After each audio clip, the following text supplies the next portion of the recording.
Un aperçu descriptif sur l'origine des esprits. Pour l'intellect seulement, pas pour le mental, encore moins pour l'émotionnel. Les esprits sont formés par l'activité naturelle de l'énergie cosmique. Cette énergie est infinie et éternelle, c'est-à-dire qu'elle n'a pas de commencement et elle n'aura jamais de fin, aucun être ne l'a créée et aucun être ne peut la détruire, et son activité naturelle est ce que l'expression indique, non pas une série d'actes déployés par de l'intention ou de la volonté, mais bel et bien une activité naturelle dont l'une des propriétés est de former des singularités de concentration de fibres de force, ce que nous appelons des esprits. On peut comparer ça un peu à la formation des planètes. L'activité naturelle des étoiles conduit à la synthèse des atomes au cœur des étoiles. Littéralement, les atomes sont formés au cœur des étoiles, par l'activité naturelle des étoiles.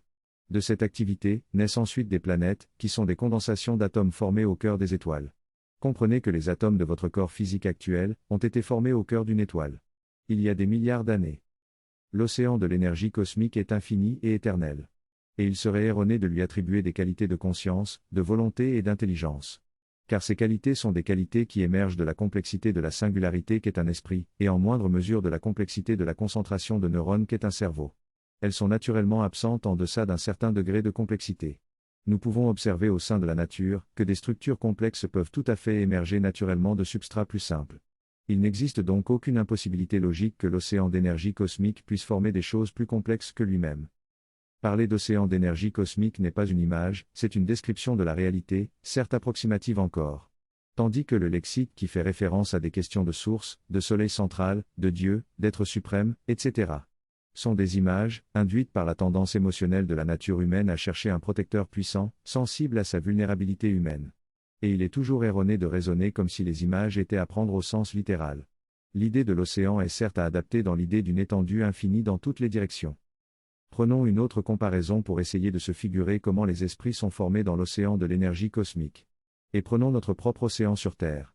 Aujourd'hui la Terre est relativement calme, mais il y a des centaines de millions d'années, voire quelques milliards d'années, le système planétaire était animé d'une intense activité dynamique, de nature électrique et magnétique, chimique et thermique, mécanique et physique.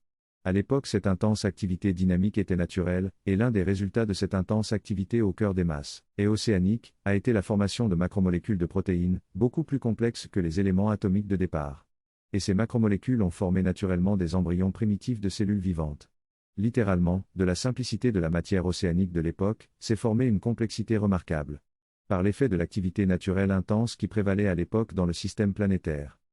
À la différence du système planétaire, l'océan de l'énergie cosmique est animé d'une activité dynamique permanente, et non pas temporaire, qui ne va jamais s'éteindre. Constamment, de ce qui ressemble à une sorte de vide cosmique, mais qui est rempli d'une énergie fondamentale infinie, et donc qu'il est impropre de qualifier de vide, émergeant de nouveaux quanta animés d'un dynamisme inépuisable et doté de propriétés naturelles qui vont permettre la formation des formes plus classiques de matière et d'énergie.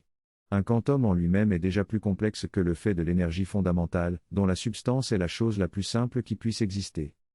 C'est seulement pour l'émotionnel humain qu'il est difficile de concevoir que les esprits soient formés naturellement dans l'océan de l'énergie cosmique, sans qu'il soit question nulle part d'un créateur tout-puissant doté de conscience, d'intelligence et de volonté. L'émotionnel humain cherche au moins un parent cosmique pour se figurer l'origine des esprits.